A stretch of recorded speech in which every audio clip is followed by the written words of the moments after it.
बहुत सारी आप लोगों ने जो प्यार दिखाया है, सर से काफी अप्रिसिएशन मिली है, उन सभी के लिए आप सभी बच्चों का थैंक यू सो मच, है ना, जिन्होंने इतना भरोसा दिखाया सर के साथ में।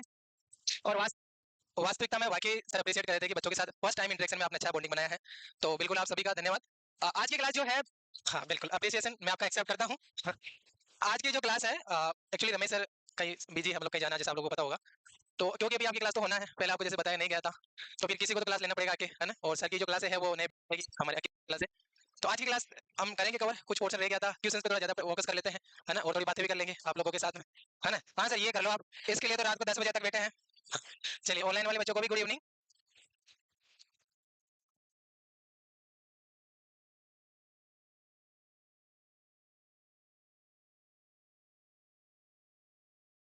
जी कैसे ओपन हो गया वो, रुको करते हैं। चलिए खान साहब ने आप लोगों को ऑलरेडी रिवील कर दिया आंसर, है ना। चलिए टॉपिक पेंडिंग है एम्पुटेशन, और सर से थोड़ा डिस्कशन हुआ तो सर बता रहे थे कि क्रचेस से रिलेटेड भी वैसे वो फंडामेंटल ऑफ नर्सिंग में कवर करते हैं, लेकिन क्वेश्चंस के थ्रू आपको शानदार तरीके से मैं एक हिंट दे दूंगा ना, क्वेश्चंस कैसे बनते हैं, क्रंचेज को कैसे यूज करते हैं, केन हो गया, वोकर है आपका, है ना। तो उन सब के बारे में थोड़ा सा हम डिस्कस कर लेंगे। और एक पोर्शन जो हमारा ही है that is about the amputation. तो एम्पुटेशन क्या होता है, different type of amputation, specific amputation, है ना, यूनिक टाइप के जो साइंटिस्ट के नेम के अकॉर्डिंग है, डायरेक्ट क्वेश्चन समटाइम बन जाता है। और खास होता है एम्पुटेशन के अंदर पोजीशनिंग, है ना, कि किस तरीके से एम्पुटेटेड पार्ट को पोजीशन किया जाता है, एम्पुटेटेड पार्ट को जो एम्पुटेट हो चुका है उस लेग को कैसे करते हैं। हाँ बिल्कुल बहुत शानदार है ना, बहुत बहुत बढ़िया। तो इसी चीजों को हम आज डिटेल से डिस्कस करेंगे, क्वेश्चन प्रैक्टिस थोड़ी ज्यादा करेंगे आज, है ना, क्वेश्चन के थ्रू हम समझेंगे। नोट्स ये कल वाला आई थिंक मिल गया आप लोगों को, गुड। आज के नोट्स भी मैं टाइम दे दूंगा आज तो, और नोट्स भी आप लोगों को प्रोवाइड कर दिए जाएंगे, उसमें बड़े लेवल के क्वेश्चन है तो है भी आपको मिल जाएंगे, एमसीक्यू आपको प्रोवाइड किए जाएंगे, है ना, समय सीमा टाइम पॉलिसी सबको देखते हुए प्रोवाइड किए जाएंगे बच्चे। चलिए ये जो क्वेश्चन है इसका डायरेक्ट आंसर जैसे आप लोगों ने रिवील कर लिया है, तो आंसर आ ही चुका है।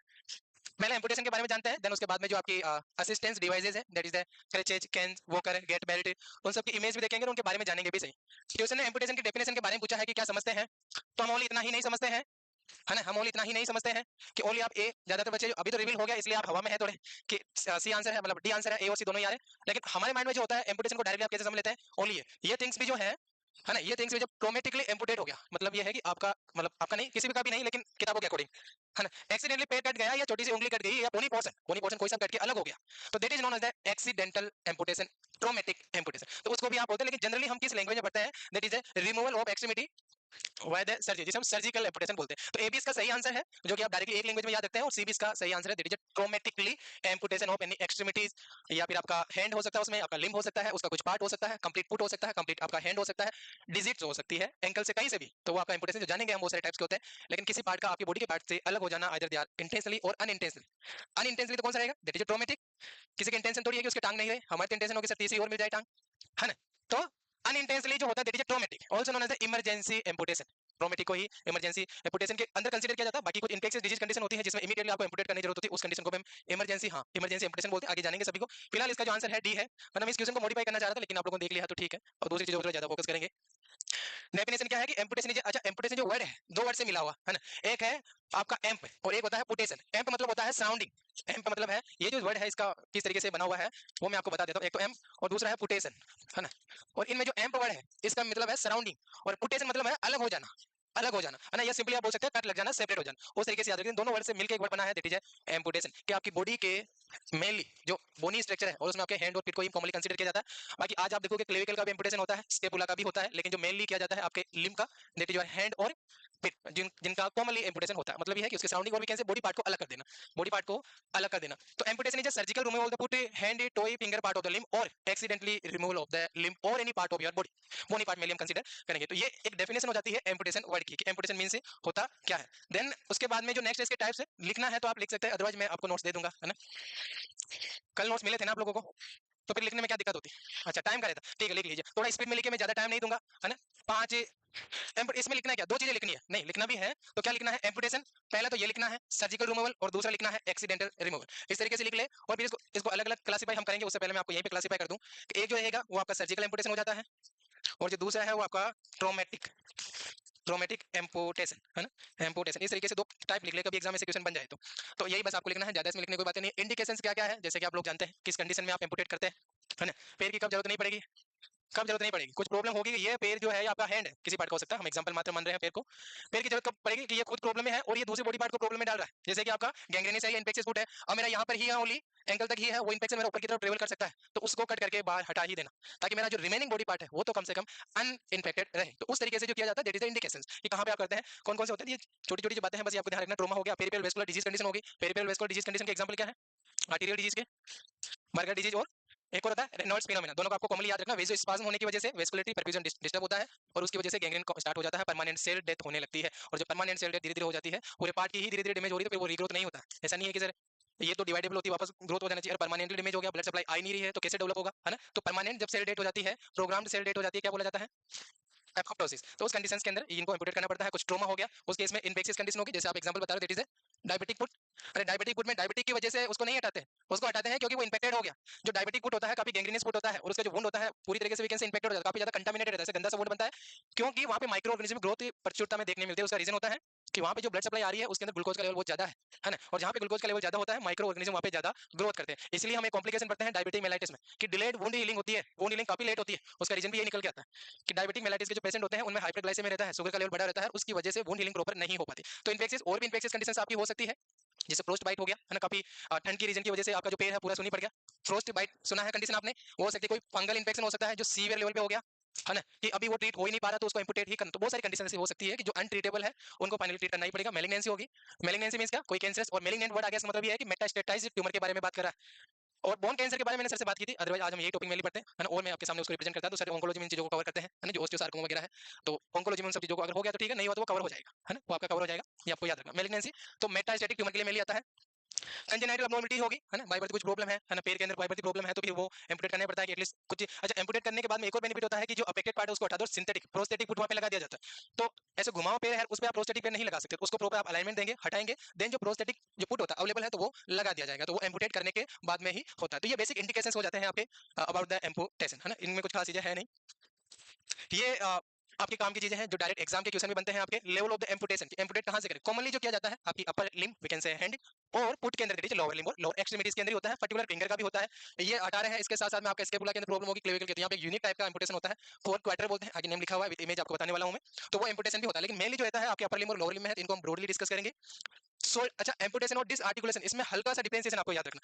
देखिए एम्पुटेशन मतलब ये है, आपको हटा देता हूं, नहीं तो आपकी आदत क्या है कि आप लिखते रहोगे सर, आप कितना डायग्राम बना दो हम छोड़ेंगे नहीं आदत, है ना। ये दो इमेज आपके सामने और यहाँ पे एक जॉइंट बना देते हैं, है ना। अब डिस आर्टिकुलेशन एंड एम्पुटेशन में क्या डिफरेंट है एम्पुटेशन की तरह ही कि दोनों के अंदर पार्ट को अलग किया जाता है। Disarticulation also come under और can say consider the amputation, लेकिन माइनर सा डिफरेंशिएशन क्या है, तो डिफरेंशिएशन ये, हाँ बिल्कुल, डिफरेंशिएशन ये है कि एम्पुटेशन आप कर रहे हैं तो इन बिटवीन कहीं से मिड से आप बोन को हटा रहे हैं, है ना, बोन को हटा रहे हैं, और आर्टिकुलेशन जहां पे होता है दैट इज जॉइंट, और उसको आप क्या करें, डिस आर्टिकुलेशन, यानी जॉइंट को खोल रहे हैं, डिस कर रहे हैं। क्यों बच्चे, बाहर जाना है, डांस करना उनके साथ, यहाँ भी परफॉर्म कर सकते हैं आप, यस सर, आ जाओ आ जाओ, आज तो टाइम है अपने पास, है, डांस कर सकते हैं, आ जाओ।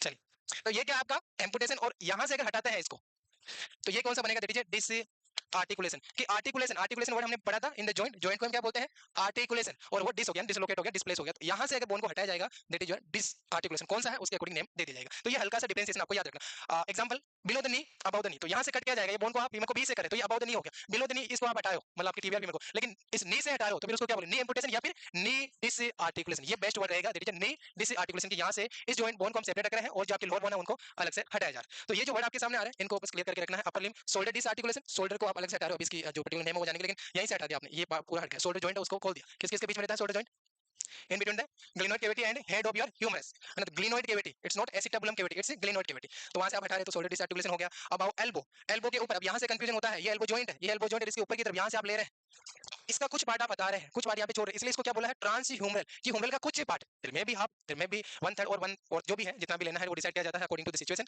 लेकिन अबाउट द एल्बो यानी ट्रांस ह्यूमरल, ह्यूमरस का पार्ट कट किया जा रहा है, that is transhumeral amputation, ये वर्ड खास है इसके साथ साथ में। देन नेक्स्ट है कि बिलो द एल्बो, एल्बो के जस्ट नीचे से ये वाला, तो ये आपका मेनली ट्रांस रेडियल है, हालांकि अल्ना भी है, लेकिन वही है कि जो चीज ज्यादा बड़ी है, लार्जेस्ट जो हमने पढ़ा, लॉन्गेस्ट बोला है तो ulna, largest wait wise size wise, है ना, तो आपकी रेडियस, इसलिए इसको ट्रांस रेडियल बोला। ऐसे नहीं है कि ओनली रेडियस को ही हटाएंगे आपके अल्ना को यहाँ पे रख दिया जाएगा, है ना, रेडियस के साथ साथ में अल्ना भी हटाई जाती है, लेकिन अल्लाह को यहाँ पे वी कैन से इंपोर्टेंस ना देखे, किसको दिया गया, रेडियस को, क्योंकि मेजर पोर्शन यही बनाती है। सिमिलर आपके पेन में होगी, उसे क्या बोलेंगे, transtibial, it's not transtibial. Sometime किसी किसी बुक्स में ऐसा मिल भी सकता है, तो उसके साथ में घबराना नहीं है। ट्रांसटिबियल क्यों बोला है, और ट्रांस से आपका ये दैट इज रेडियल क्यों बोला, तो रेडियल लार्जेस्ट पोर्शन बनाती है, और यहाँ पे जो टीबिया है वो आपकी लोअर पिट की we can say lower leg की लार्जेस्ट बोन मानी जाती है, लोअर लेग यहाँ से नीचे lower leg, wrist disarticulation, wrist से यहाँ से हट रहा, that is wrist disarticulation, below the wrist, उसे हम क्या बोल देंगे, रिस्ट डिसआर्टिकुलेशन। और रिस्ट एम्पुटेशन भी आप समझ सकते हैं, है ना? इसके ब्रैकेट में रिस्ट एम्पुटेशन भी लिख ले, लेकिन कॉमन जो चीजें है वो आपको याद रखना। पार्शियल हैंड फिंगर एम्पुटेशन, इनके कुछ कुछ यूनिक नेम है, वो भी हम जानेंगे, लेकिन फिंगर को उठा रहे तो फिंगर एम्पुटेशन, डिजिट एम्पुटेशन जिसे बोल दिया जाएगा। और पार्शियल हैंड को कट कर रहे हैं, ओनली यहीं से ले रहे हैं, मेटाटार्सल से ले रहे हैं, सॉरी मेटाकार्पल, मेटाकार्पल से ले रहे हैं, इतना ही ले रहे हैं, यहाँ से ले रहे हैं, तो वो अकॉर्डिंग टू द रिक्वायरमेंट और द कंडीशन अलग अलग टाइप के बन जाते हैं। नेम भी कुछ बड़े नेम नहीं, कौन सी बोन इन्वॉल्व हो रही है, कितना पार्ट आप कट कर रहे हैं, कितना पार्ट रिमेनिंग रहता है, उसके अकॉर्डिंग नेम दिए गए हैं। तो कुछ ज्यादा बड़े पते नहीं है, बस नेम को आपको समझना है, लिखना है। ये कुछ कुछ चीजें लिख लीजिए बस। हाँ, जिन्होंने लिख लिया है वो शांति से मुंह पे पट्टी लगा के बैठे अपनी, है ना? जिन्होंने नहीं लिखा वो लिख ले, थोड़ा स्पीड में लिखे बच्चों। डिसआर्टिकुलेशन और एम्पुटेशन वर्ड का मींस थोड़ा सा क्लियर करके रखना, अदर थिंग्स आर कॉमन, ये थोड़ा सा जो सेपरेट है वो आपको याद रखना। शर्मा सर के कुछ टॉपिक पेंडिंग है? नहीं, जो अभी सब्जेक्ट चल रहा है ना, उस सब्जेक्ट की बात की जा रही है, उसमें से कुछ पेंडिंग है तो कल की क्लास में कवर हो जाएंगे, ठीक है? क्योंकि फिर परसों से नया बैच स्टार्ट हो रहा है ना, बैच नीचे जो डिस्कशन चल रहा था उसके अकॉर्डिंग। हाँ, वो एक्चुअली सर का, हाँ नहीं हुआ है। सर ने ये प्लान बनाया क्योंकि बच्चे ये एक दो क्लास में होता भी नहीं, हाई और ईयर वगैरह जो पेंडिंग है ना, ईयर कंप्लीट पेंडिंग है पूरा शुरुआत से, तो अब वो सर बोल रहे हैं कि एक दो क्लास में वो हो नहीं पाता, तो उसको जो नए बैच में शुरुआत से, मतलब रनिंग तो है कंटिन्यू, ऐसे समझ लो कि आप हमारी क्लास से बीच में आगे सकती बाद में आ जाएगी इस तरीके से। तो सर जो ईयर आपका पूरा पेंडिंग है उसको शुरुआत से स्टार्ट करेंगे, तो वो नए बैच से स्टार्ट कर लेंगे, है ना? तो आपका कंटिन्यू रनिंग चलता रहेगा। आज जो भी पेंडिंग है, मेरे को एक्जैक्टली नहीं पता है क्या पेंडिंग, जो भी आप डिमांड है तो वो कंप्लीट हो जाएगा। Level of the amputation upper limb के बारे में हो गया, देन सिमिलर आपका आएगा दैट इज इन द, पहले आंसर बताओ इसका, उसके बाद में आगे जाएंगे। Amputation of the lower limb, at, at कहानी बदलती है, अचानक है। चलिए मान लेते हैं ये जो वर्ड है ये क्वेश्चन को चेंज करता है ना? इसको नहीं देखना, लोअर लिम्ब का है और eight the level of the knee joint, और अभी एग्जांपल दे दे के मैं आपको बार-बार बता रहा हूं, दैट इज है हाँ, knee disarticulation. Partial foot amputation बिल्कुल नहीं है, अबव नी एम्पुटेशन नहीं है, और बिलो नी, अबव भी नहीं है, बिलो भी नहीं है, इन बिटवीन है, एट द लेवल पे बोला है, और इसलिए क्या बनेगा, that is disarticulation. Right answer बिल्कुल आप लोगों के अकॉर्डिंग डी है। उम्मीद करते हैं कि एग्जाम में भी आप ऐसे ही आंसर बताएं, और जो बता रहे हैं वो आपका 100% सही भी हो, है ना? ऐसे हमें उम्मीद रहती है, उम्मीदों पे खरा उतरना है बच्चों, स्पेसिफिकली एग्जाम के पॉइंट ऑफ व्यू से, बाकी तो आप उम्मीदों पे बिल्कुल खरा नहीं उतरते हैं। एग्जाम के पॉइंट ऑफ व्यू से जो हमारी एक्सपेक्टेशन होती है आप लोगों से, उसके अकॉर्डिंग आप लोगों को जाना है। डी यहाँ पे राइट आंसर बन जाता है। चलिए नेक्स्ट है लोअर लिम्ब, है ना? लोअर लिम्ब में तो फिर आपका हिप से आ गया, हिप को हटा दिया, in between the hip joint का बनता है acetabulum cavity of the innominated bone और हिप बोन और head of the femur. Above knee that is transfemoral, knee disarticulation word आ गया, है ना? इसको नी एम्पुटेशन आप ब्रैकेट में एम्पुटेशन में लिख ले ताकि कंफ्यूजन नहीं हो। बिलो नी है दैट इज ट्रांस टिबियल, जो मैंने आपको ऑलरेडी बता दिया है। Syme's amputation ankle disarticulation, ankle joint के लिए इसकी इमेज भी दिखा देंगे आपको, है ना? जो सिम्स डिस आर्टिकुलेशन है, सिम्स मतलब है जो आपकी एंकल बोन है, और एंकल बोन को क्या बोलते हैं? और एंकल बोन को क्या बोला जाता है? टेलस है, और calcaneus is a part of the ankle bone, simply आप क्या बोलेंगे, that is tarsals, tarsal bone, है ना? देन जो सेवन टार्सल बोन होती है, जैसे आपकी टालस है, मेनली जो एंकल जॉइंट आपकी टालस ही बनाती है, देन आपकी कैलकेनियस है, क्यूबॉइड है, नेविकुलर है, और तीन आपकी ट्यूनिफॉर्म्स है, तो ये टोटल सेवन आपकी बनती है टार्सल बोन। तो एंकर डिस आर्टिकल जिसको सिम्स, ये साइंटिस्ट के नेम को अकॉर्डिंग है, चार पांच जैसे यूनिक है, तो वो भी इमेज के साथ मैं आपको दिखा दूंगा, ये आपको याद रखना, that is the ankle disarticulation. And toe और पार्शियल फुट, जैसे पार्शियल आपका हैंड का हो रहा है, वैसे ओनली टॉय को हटा दिया, ओनली डिजिट को हटा दिया, digit amputation, single digit amputation, double digit amputation, whole digit amputation, partial, मतलब आप वर्ड का मींस निकालना सीख जाओगे, इससे रिलेटेड क्वेश्चन आते हैं तो उसको इजीली सोल्व कर लेंगे आप, कि बोला कि सिंगल डिजिट एम्पुटेशन मतलब है कि एक डिजिट को हटा कर इमेज से क्वेश्चन बन सकते हैं, है ना? इमेज आपको दे दी है और वो एनाटॉमी आपकी यहाँ पे काम आने वाली है, जैसे इमेज दे दी, ये कोई पुट की इमेज इस तरीके से, है ना? और इस पुट के अंदर ये जो बोन्स है आपकी, ये जो बोन्स है यहाँ पे जो बोन्स है वो आपकी हो गई, ये कौन सी बोन हो गई, ये कौन सी है, फिंगर की मान लेते हैं ना कि पूरा बनाओ से, ये फिंगर की बोन होगी, देन इसके बाद में यहाँ से आपकी जो बोन बन जाती है नेक्स्ट, दैट इज है मेटाटार्सल्स, ये आपकी मेटाटार्सल होगी, फिर ये आपकी इधर टार्सल्स बोन होगी, ये पुट क्या बन गया। तो एग्जाम में वो क्वेश्चन आपको इस तरीके से भी पूछ सकता है कि यहाँ से इंपुटेशन है, इमेज है भी आपको दिखाऊंगा, हो सकता है कि अभी जैसा क्वेश्चन हो, है ना? तो समझे थोड़ा, यहाँ से कट करके रिमूव कर दिया, अब ये कौन सा पार्ट है, ओनली डिजिट, ओनली फिंगर, तो दैट इज फिंगर इंपुटेशन, इसको कट कर दिया यहाँ से, तो वहां पे कंप्लीट आपके मेटाटार्सल, कंप्लीट मेटाटार्सल इंपुटेशन हाफ ही किया, पार्शियल मेटाटार्सल एम्पुटेशन। तो वर्ड से आप किस तरीके से कोरिलेट करेंगे इमेज को, वह समझना है ना? यहाँ से कर दिया, यहाँ से तो वो कंप्लीट हो गया, देन यहाँ से कर दिया, ऊपर आपकी अल्ना सॉरी टिबुला है और आपकी टिबिया है, यहाँ से कर दिया तो वो कौन सा हो गया आपका, that is ankle amputation, Syme's amputation, इसमें यहाँ से हटा दिया। और देखा होगा काफी लोगों के आपने कि ये जो टिबिया और टिबुला है उसका ओनली राउंड राउंड पोर्शन ही रहता है, वो पूरा ही अलग रहता है, तो that is your Syme's amputation, ankle joints, है ना? आपकी वी कैन से जो आपकी टिबिया और आपकी टिबुला है वो तो रहती है, उसके नीचे का पोर्शन पूरा हटा दिया जाता है। तो ये सिंपल सी चीजें हैं, आई थिंक हो गई होगी। हाँ लिख लो। ये जो एनाटॉमी की टर्मिनोलॉजीज होती है मेडिकल साइंस के अंदर, ये आप एक बार समझना सीख जाते हैं तो ये फ्यूचर के लिए आपके माइंड के अंदर बैठ जाती है, रटना बिल्कुल नहीं है कि डिस आर्टिकुलेशन मींस क्या है, एम्पुटेशन जैसे आपको बताया गया है वर्ड के साथ मैच करें और उसके अकॉर्डिंग आंसर और वर्ड मींस निकालने की कोशिश करें। कुछ कुछ चीजें जैसे सिम्स है, अभी आपके सामने रेज एम्पुटेशन आएगा, फोर क्वार्टर एम्पुटेशन आएगा, तो उनके नेम आपको याद रखना ही पड़ेगा, वो यूनिक टाइप के हैं, बाकी अदर के जो है वो वर्ड के साथ आप मींस निकालें। चलो हो गया, तो रेडी रहे क्वेश्चन के लिए। मैंने पहले बताया कि आज क्वेश्चन का जो स्लोप थोड़ा ज्यादा रहने वाला है और शानदार क्वेश्चन है, बता दो। रे सिम्स बिलो एल्बो, तो इसको आप कैसे करेंगे? हाँ, आप कैसे सोल्व करेंगे? ये तो है नहीं, क्योंकि अभी देखा सर, इसको एलिमिनेट कर दिया। अब आपके कितने बन गए? 33% राइट होने की संभावना। अरे क्वेश्चन कैसे अटेम्प्ट करना वो भी साथ साथ बता रहा हूँ। अभी आपके राइट होने की कितनी संभावना बन गई? 33%। नाउ आगे बढ़ते हैं। तो इसका वर्ड आपने अभी पढ़ा है, मेंस निकाल लिया है। बिलो एल्बो, एल्बो के नीचे यानी ट्रांस रेडियल है। तो ट्रांस रेडियल टाइप का, लेकिन ये तो पूरा लिखा है कि अपना आम है, इसके पूरा क्लेविकल का कुछ जम नहीं रहा, इसका वाला इसको भी हटाओ, इसको हटा दिया तो दो ही रहेगा। अब राइट होने की कितनी संभावना रहेगी? 50%। ऐसे कोई भी क्वेश्चन एग्जाम में आते हैं 100% अटेम्प्ट करके आए, है ना। उसमें भले आप इक्का दुक्का अकड़ बकड़ जो भी आप लगाते हो, राइट लेफ्ट यस नो जो भी, ऐसे क्वेश्चन को अटेम्प्ट करना ही है। 50% वाले क्वेश्चन को आप 100% दो में श्योर है? क्योंकि आप तीसरे में भी अभी 100% श्योर करें, क्योंकि मैं अभी बोल चुका हूं। अभी जैसे मैंने बोला था, कुछ बच्चों ने पढ़ भी रखा है, कोई डाउट नहीं है आपकी पढ़ाई पे। लेकिन अभी जैसे मैंने दो बार बोल दिया फोर क्वार्टर किसके पूरा क्लेविकल इनको रिमूव करें, तो वहां से आपने वर्ड पकड़ा तो 100% आपका सही हो गया। अगर ये नहीं पढ़ा होता तो 50% जैसा होता है। बहुत सारे क्वेश्चंस में ऐसा बन जाता है कि दो को तो आप एलिमिनेट कर देते हैं, दो रहते हैं। वैसे क्वेश्चन को बिल्कुल छोड़ के नहीं आए, either you are 1/3 negative marking वो है, तो भी आपको इनको अटेम्प्ट करके ही आना है। क्योंकि इनको अटेम्प्ट आप करेंगे तो ये राइट हो जाता है, राइट हो जाता है तो पूरा एक नंबर जोड़ेगा, और गलत हो जाता है तो 0.33 लेके जरूर जाएगा, है ना। लेकिन ये राइट हो जाता है तो आपको बेनिफिट ये मिलता है ना, बजाय कि आप अटेम्प्ट करके नहीं आते हैं, ये आपको बेनिफिट मिलता है। और इसके साथ में एड ऑन करें तो अगर ग्रोस में और कैलकुलेट करें तो आपको टोटल बेनिफिट ये मिलता है कि गलत भी नहीं हुआ, सही हो गया, गलत। और ये क्या, ये कंपटीशन जो आपके साथी कंपटीटर है उसकी तुलना में बता रहा हूँ कि उसका गलत हुआ है, आपने अटेम्प्ट नहीं किया तो आपका 0.33 बेनिफिट हुआ। उसका गलत हुआ है, आपने अटेम्प्ट किया है और आपका सही हुआ, आपके नंबर बढ़ते हैं 1.33। समझ पा रहे? ये एक चीजें हैं जो आपको फॉलो करना है ना। 50% जब भी आता है आपके सामने अटेम्प्ट करना ही है, कोई सा ही क्वेश्चन है, नॉट ओनली हमारी इस टॉपिक के बारे में, कोई सा कैसा है, दो आपको एलिमिनेट करना है, दो की तरफ आपको जाना है। राइट आंसर नो डाउट सी है, बाकी रेज वाला भी हम देख लेते हैं। तो इसका आंसर सी है हमारे सामने। ये जो इंपोर्टेशन स्पेसिफिक इंपोर्टेशन के अंदर, और ये जो है दैट जो रेज इंपोर्टेशन डिजिट इंपोर्टेशन, है ना। ये जो आप देख पा रहे हैं कि ये फिंगर इस तरीके से है और ये बोन्स है, इसमें से इधर से दो फिंगर हटाइए, एक हटाइए। हर इमेज देखो आराम से, गलत दो हटाइए। अब ऐसे नहीं देखना, आप आपके माइंड में क्या चल रहा है इस चीज को आप देख के बता रहे हैं। अरे एनाटॉमी को देख के बताएं कि यहाँ पे ये क्या हो गई, मेटाकार्पल, दूसरे मेटाकार्पल, ये इधर वाली यहाँ पे ये बोन दिखा रहा है यहाँ पे, तो एक मेटाकार्पल ये भी था भाई। तो इसका मतलब क्या 6 मेटाकार्पल थोड़ी होती है, नॉर्मल एंडो 5 मानते हैं ना। यहाँ पे एक को हटा गया, एक इसको हटाया गया यहाँ से, तो यहाँ पे ओनली वन फिंगर हटाई है, यहाँ से नेक्स्ट फिंगर हटाई गई है। एक एग्जांपल यहाँ पे दूसरा और है।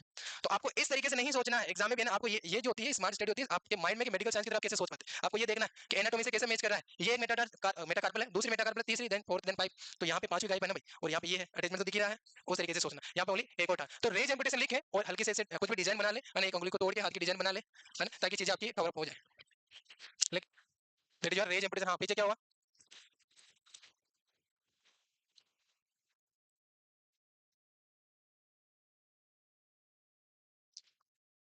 हो गया, बस लिखना रेज इंपोर्टेशन और डिजिट इंपोर्टेशन करके लिखना, एक हल्का सा डायग्राम बना लेना है ना, ताकि चीजें वो आपकी कवर अप हो जाए। इमेज इंपॉर्टेंट है बच्चों, मैं इमेज को हमेशा आपको कंसीडर करता हूँ। किताबें घोटने के बजाय smart specific content wise topic oriented paper oriented study करें कि पेपर का बजट कैसे बनता है, कहाँ कहाँ से वो क्वेश्चंस को कवर करता है, 100 क्वेश्चन का स्लॉट बनाता है, उसमें कहाँ कहाँ से लेना है, उस पर फोकस करना सीखे, बजाय कि सब कुछ पढ़ने के और डिटेल से जाना। उसके बजाय आपको कंटेंट और not set paper oriented study करना है ना। जो स्लॉट बनता है कि इमेजेस के 10 15 15 23 तक मैंने हाईएस्ट बताया है, 8 9 तक एक लो रेंज रहती है, इसका मतलब 10 12 15 मानते हैं, और 12 15 क्वेश्चन आपके मिल जाते हैं इमेज के, और आप उनको सही कर देते हैं मैक्सिमम को, तो आप काफी बच्चों से आगे हो जाते हैं, है ना। तो ये एग्जाम ओरिएंटेड स्टडी है, वो करना है, यही इमेजेस आती है, इंस्ट्रूमेंट की, मशीनरी, हॉस्पिटल इक्विपमेंट, बहुत सारी इमेजेस। लेकिन एनाटॉमी की इमेजेस भी आती है, डिजीज कंडीशन की आती है, आपके साइन की इमेजेस आती है, बहुत सारी आप देखोगे तो आपकी ओपीजी से आती है, पीडियाट्रिक्स आती है ना, आपकी एमएसएन के डिजीज पोर्शन से आती है ना, आपकी एनाटॉमी, फिजियोलॉजी, लैंडमार्क, बहुत सारी इमेजेस आती है, सबको कवर करके चलने की कोशिश करें बच्चों।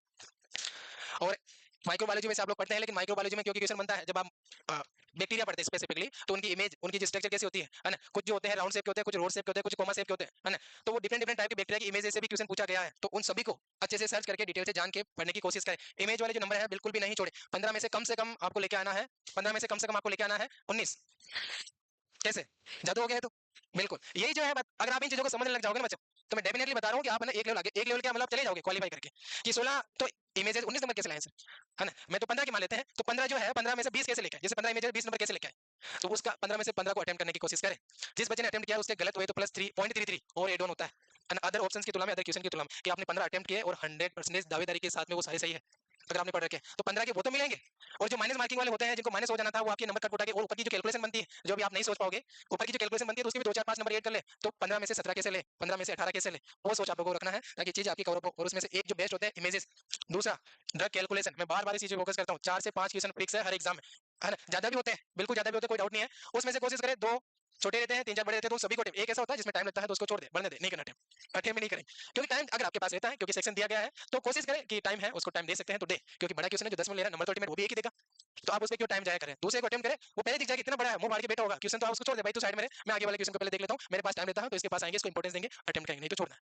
सिंपल सा सिद्धांत। बाकी ऐसा नहीं कि सारे छोड़ना, 6 7 है उसमें एक दो बड़े आते हैं, टिपिकल क्वेश्चंस आते हैं, 5 6 को तो अटेम्प्ट करने की कोशिश करें। ड्रग कैलकुलेशन को मजबूत 5 में कम से कम बता रहा हूँ, 7 8 9 10 तक भी आते हैं समटाइम, है ना। तो ये जो चीजें हैं ये आपको साथ साथ में कवर करके चलना है ना। सेकंड थिंग से बता दी, थर्ड थिंग जो है कुछ कुछ टॉपिक्स है वहां से डेफिनेटली क्वेश्चन आते ही है ना, जैसे आपके एंटीडोट से क्वेश्चन है, हेपेरिन का, वॉरपेरिन से रिलेटेड, डिजोक्सिन, मतलब ये सिद्धांतिक क्वेश्चन है, ट्रेडिशनल क्वेश्चन है, ये आते ही आते हैं। तो इनको भी गिफ्टेड क्वेश्चन समझे, इनको भी रिवाइज करके सोल्व करने की कोशिश करें, है ना। दूसरे हल्के फुल्के आपके क्वेश्चंस बनते हैं मैनेजमेंट और रिसर्च के कुछ टॉपिक से, टाइम मिलता है तो उनको कवर करेंगे आगे, है ना। तो रिसर्च और मैनेजमेंट के कुछ टॉपिक से बनता है, तो सारी रिसर्च की किताब से डरे नहीं, उसके ग्राफ को देख ले, उसके स्टैटिक्स को देख ले, रिसर्च के टाइप को देख ले, डिजाइन को देख ले, वहां पे हाइपोथेसिस थेसिस को देख ले, असम्पशन को देख ले, उनके टाइप्स को समझ ले, नल क्या होती है, जीरो क्या होती है, इनसे ही क्वेश्चन आते हैं, इनसे ज्यादा क्वेश्चन आते नहीं है। तो ये कुछ कुछ स्पेसिफिक टॉपिक है, अगर आप इनको पढ़ के जाते हैं, बजाय कि उस किताब से डरने के, कि रिसर्च की किताब है उससे मैं डरा हूं, रिसर्च को हाथ ही नहीं लगा रहा हूं, मैनेजमेंट को हाथ नहीं लगा रहा हूं, मैनेजमेंट में थ्योरी से रिलेटेड, उसकी लीडरशिप से रिलेटेड क्वेश्चन आते ही है, लीडरशिप के, इन्वेंटरी मैनेजमेंट के क्वेश्चन आते ही है, वीएलडी एबीसी जो आपके रहते हैं उनसे आता ही है क्वेश्चन, तो उनको भाई एक बार आसानी से कवर कर लोगे तो वो कुछ भी टिपिकल नहीं है। तो ये जो सेलेक्टिव टॉपिक है, सीपीआर आपका किसी एग्जाम में से क्वेश्चन बाहर जाता है, दो तीन क्वेश्चन देता है, जीसीएस है आपका,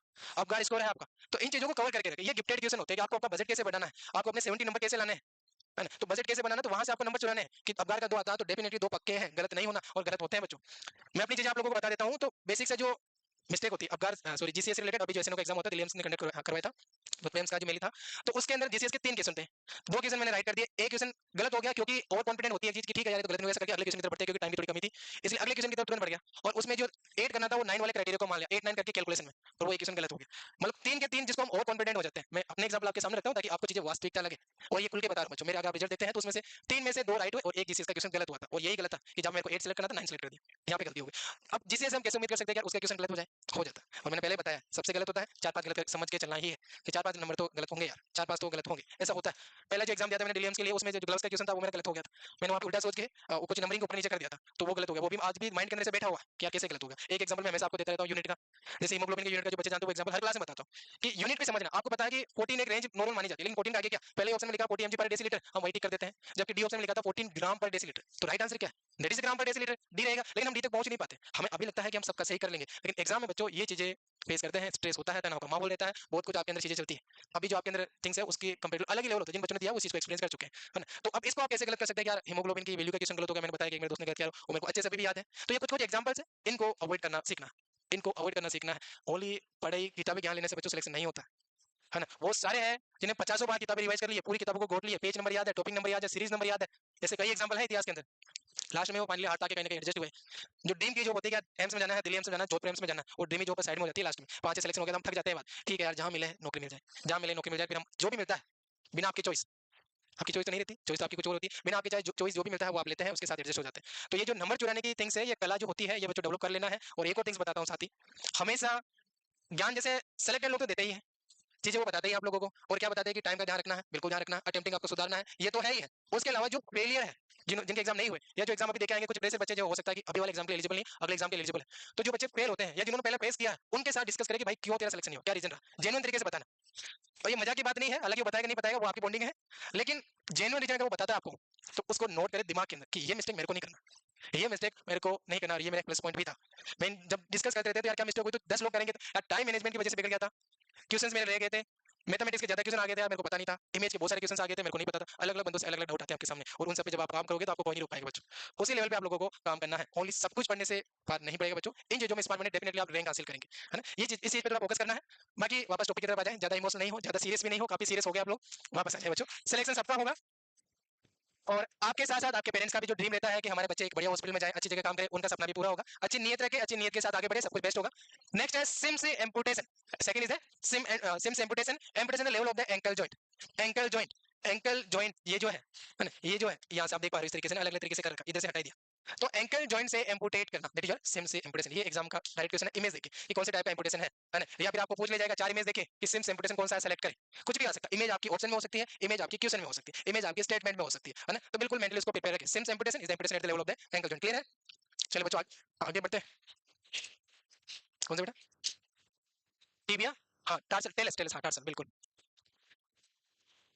कहाँ पे, हाँ। तो देखिए ये अलग अलग स्टेप दिखा रखी है और अलग अलग तरीके से, तो इसमें आपको ज्यादा उस तरीके से कॉम्प्लिकेट नहीं होना कि सर कितनी बोन छोड़ी है या कितना लिया है। एंकल जॉइंट है, अब एंकल जॉइंट में रिक्वायरमेंट के अकॉर्डिंग है ना, कि अगर आपकी कैल्केनियस बोन ठीक है तो उसको पोर्शन को रखा जाएगा, आगे का पोर्शन लिया जाएगा, मतलब कुल मिला के बात ये है कि एंकल डिसआर्टिकुलेशन। अब एंकल जॉइंट में कुछ बोन जो ठीक है उनको रखा जाएगा, और अगर वही कैंसरस है अगर वो कैंसरस है तो फिर आसपास की बोन को भी हटाया जाता है, फिर उनको हटा दिया जाएगा। लेकिन ओनली ट्रोमेटिक है और ट्रोमेटिक में ओनली आगे की 3-4 बोन ही ट्रोमेटिक हुई है, बाकी पीछे वाली सेफ है, तो उनको क्यों निकालना, अननेसेसरी है ना। तो उस लेवल पे वो चीजें होती है। मेन थिंग्स आपको याद रखना, Syme's amputation that is with the ankle joint और ankle bone that is your tarsal amputation. Next जो आपका है that is your four quarter amputation. और आप देख पा रहे हैं कि ये जो बोन है इसके अंदर कैंसर जो ग्रोथ हुई है उस तरीके से इस पार्ट को भी हटा दिया, इसको भी हटा दिया। तो यहाँ पे आप देखोगे जो क्लेविकल वो पार्शियली हटा रखी है ना, क्लेविकल जो है वो पार्शियल। और ऐसा नहीं है कि बोन को हटाएगा, ये पूरा पार्ट ही हटेगा, मतलब यहाँ की मसल वसल सब हट जाएंगे।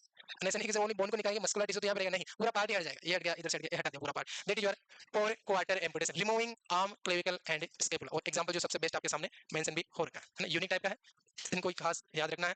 जो पहली स्लाइड में थे वो आपके याद हो जाएंगे, माइंड में बैठ जाएंगे, लेकिन इनको रिवाइज करना पड़ेगा बच्चों, है ना। आपका सिम्स हो गया, आपका next that is rays amputation हो गया, और आपका फोर क्वार्टर एम्पुटेशन हो गया। क्लियर है। तीनों लिखना है, एम्पुटेशन का नेम और कौन कौन सी बोन को कट करके आप रिमूव कर रहे हैं, तो ये आपके यूनिक एम्पुटेशन के पार्ट बन जाते हैं। हो गया, चलिए लिखिए बच्चों थोड़ा स्पीड में।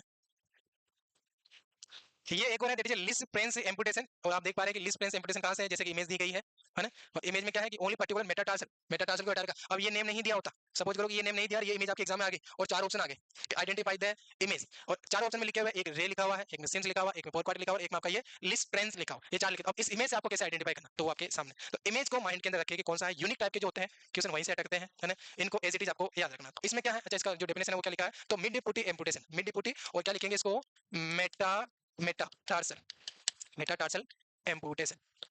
और वी कैन से मेटाटार्सल डिसआर्टिकुलेशन, क्योंकि आप देख पा रहे हैं कि मेटाटार्सल को यहाँ से जॉइंट के लेवल से हटा दैट इज मेटाटार्सल एम्पुटेशन और मेटाटार्सल डिसआर्टिकुलेशन। हो गया। हाँ, जहन के अंदर बिठा के रखना है सारी चीजों को, बिल्कुल भी कंफ्यूजन होना नहीं है आप लोगों को।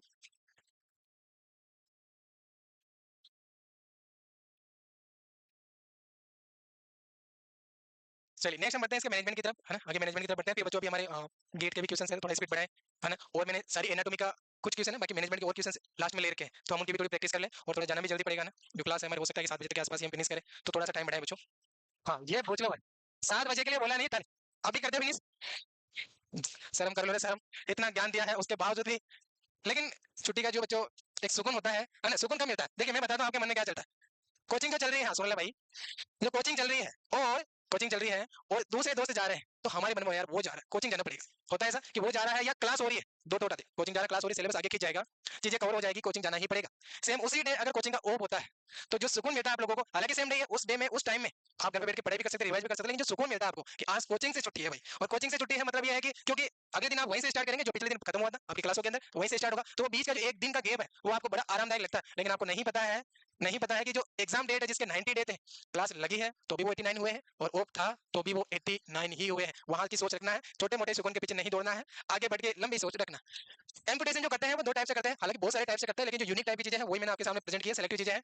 एम्पुटेशन में ये है कि ये जो आपका है दैट इज इमरजेंसी एम्पुटेशन, और इसमें क्या करते हैं, डायरेक्ट इमरजेंसी में कट करना है, कट कर दिया उसको हटा दिया, कट करके उसको हटा दिया, और उसको हील करने के लिए ऐसे ही छोड़ दिया, मतलब हील करने के लिए ऐसे ही छोड़ दिया। हील करने के लिए ऐसे मतलब कि जैसे ये आपकी बोन है, ये आपकी बोन है, इस कोई भी बोन हो सकती है, कोई भी आपका लिम्ब हो सकता है, ऐसे कट किया इसको, और यहाँ पे आपकी स्किन है, इस पे कोई फ्लेप नहीं लगाया, ऐसे ही छोड़ दिया। प्राइमरी हीलिंग जिसे हम बोलते हैं, ओपन वुंड छोड़ दिया और वो खुद ही हील हो रहा है। एक तो ये होता है जो कि इमरजेंसी केसेस में होता है, दूसरा कि इलेक्टिव है, प्लांट सर्जरी है, तो फिर वहां पे कट करेंगे, यहाँ इस वाले पार्ट की जो स्किन थी, काम की स्किन होती है, तो क्योंकि अगर फुट इन्फेक्टेड हो गया तो स्किन भी इन्फेक्टेड होगी, लेकिन बची हुई है बोन को ही निकाल, तो स्किन को ऐसे छोड़ा जाता है, यहाँ से कट करके निकाल दिया, वो जो रिमेनिंग स्किन है उसको इस तरीके से उसके ऊपर वापस लगा देता है, ताकि जो रिमेनिंग पोर्शन है उसको प्राइमरी है, हालांकि जो केयर होती है दोनों की अलग अलग तरीके से होती है, क्योंकि वो ओपन वुंड है, एक आपने स्किन लगा दी, स्किन का प्लेप लगा दिया, वो आपका क्लोज वुंड हो गया। तो ओपन जो होता है वो इमरजेंसी के अंदर किया जाता है, क्योंकि इसके कॉम्प्लिकेशन काफी होते हैं, हेमरेज भी देखने को मिलता है, इन्फेक्शन बड़े ही प्रचलित होते हैं इसके अंदर, क्योंकि ओपन रहेगा ये, है ना। तो इमरजेंसी एम्पुटेशन इसको बोला जाता है, perform in case of the severe infection left open for the delay, left open, left यहाँ पे वुंड ऐड करें, नहीं यहाँ पे नहीं, इसके आगे लेफ्ट ओपन, नहीं यहीं पे लिखे वुंड आएगा ना यहाँ पे, लेफ्ट वुंड और ओपन क्लोज, मतलब वुंड को ओपन ही छोड़ दिया जाता है, कट करने के बाद में उनको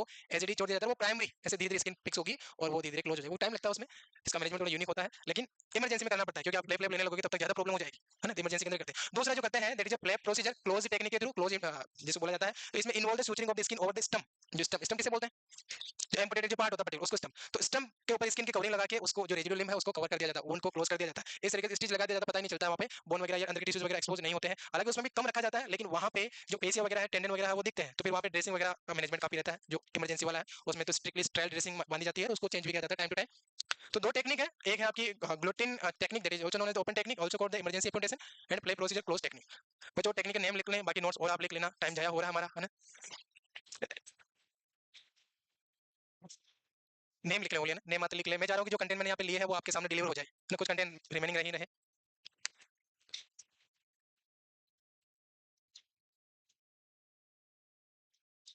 हो गया। चलिए मैनेजमेंट के अंदर जो है ये बेसिक मैनेजमेंट है, मेडिकल मैनेजमेंट है ना, और आपका पेंटोलिम इसके अंदर थेरेपी चलती है। देखिए फार्माकोलॉजिकल है, एनाल्जेसिस वगैरह, नर्व ब्लॉक, एनेस्थेसिया वगैरह दिया जाता है, सीवियर लेवल चलता है।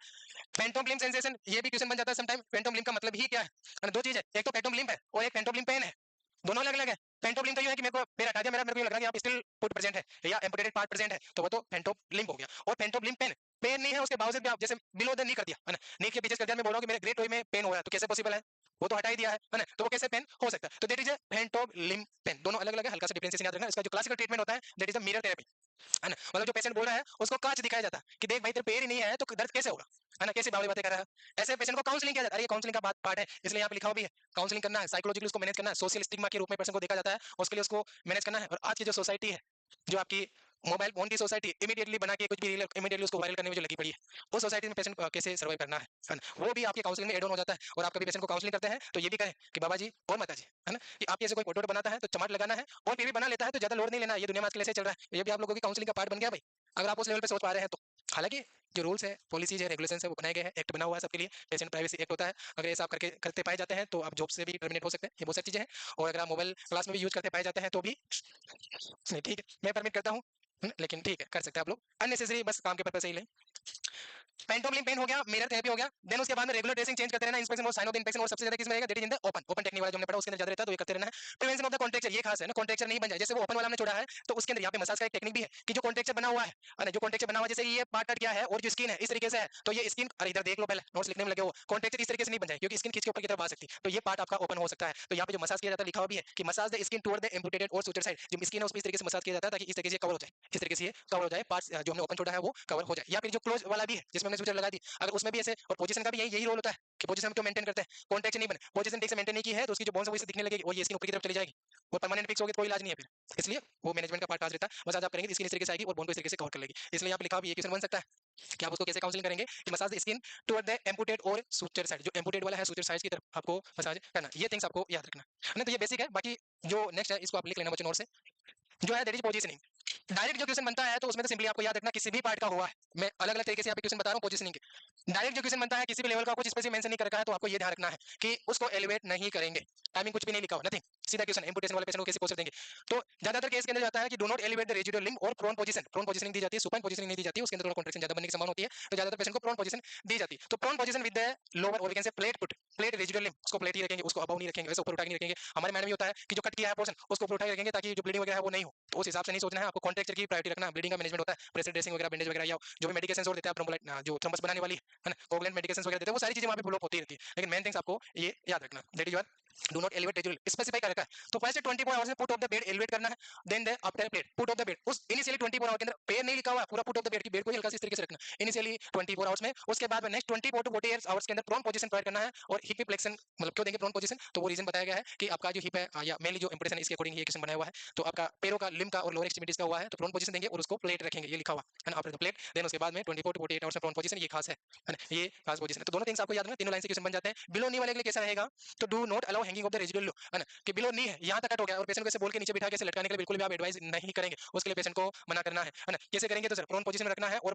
प्लेट बेड रखना है, बिलो द नी ये वाला, उसको ऐसे हैंगिंग के लिए बिल्कुल भी नहीं बोलना, अवॉइड करना, ये तो आप समझ पा रहे हो बिल्कुल कि उसको हैंग नहीं करना है, प्रोन पोजीशन में रखना है, सिमिलर वही थिंग्स आ जाती है। और जो बेड है वो यहाँ पे plate, then above knee prone position prevent the external and internal rotation, ये खास है, इसमें समटाइम क्वेश्चन पूछ लिया जाता है। अबव द नी मतलब ये वाला पोर्शन ज्यादातर इंपोर्टेशन इसी का होता है, तो इसके अंदर क्या प्रोन पोजीशन रहेगा और प्रिवेंट द एक्सटर्नल और इंटरनल रोटेशन, इसमें खास थिंग्स है जो आपके यहाँ पे सैंड बैग लगा दिए जाते हैं या रोल लगा लिए जाते हैं ना साइडों के अंदर, जैसे थाई है प्रोन पोजीशन लेटा दिया पेशेंट को, पेशेंट प्रोन पोजीशन में से लेटा हुआ है, जैसे ये एक पैर हो गया और ये एम्पुटेड पैर हो गया, इसको इस तरह उल्टा लेटा दिया और यहाँ पे रोल है ना, सैंड बैग हो गए या आपके रोल हो गए या जिनको ट्रोंकेंटर रोल बोला जाता है ना, ट्रोंकेंटर रोल, क्योंकि यहाँ पे जो फीमर होता है उसकी जो ट्यूबरकल्स बनती है वो ट्रोंकेंटर ट्यूबरकल्स, इसलिए यहाँ पे वो रोल लगाए जाते हैं ताकि ये अंदर की तरफ रोटेट नहीं हो, बाहर की तरफ भी रोटेट नहीं हो, है ना। तो ये इसके अंदर स्पेसिफिक किया जाता है prone position prevent external and internal rotation. Then traumatic amputation, traumatic amputation में फिर अलग है कि ट्रोमेटिक है, ट्रोमा हुआ है, ट्रोमा मतलब ब्लीडिंग के चांस है, तो उसमें इनिशियल स्टेजेस के अंदर क्या रखा जाता है, elevate the extremity about the heart level, emergency situation में और पेशेंट को लेके जाना है इमीडिएटली हॉस्पिटल। उसके बाद में फिर वो मैनेजमेंट जो करते हैं उसके अकॉर्डिंग और हेल्थ केयर प्रोवाइडर के अकॉर्डिंग जो भी उनके इंस्ट्रक्शन होते हैं वो फर्दर आपको फॉलो करना है। लेकिन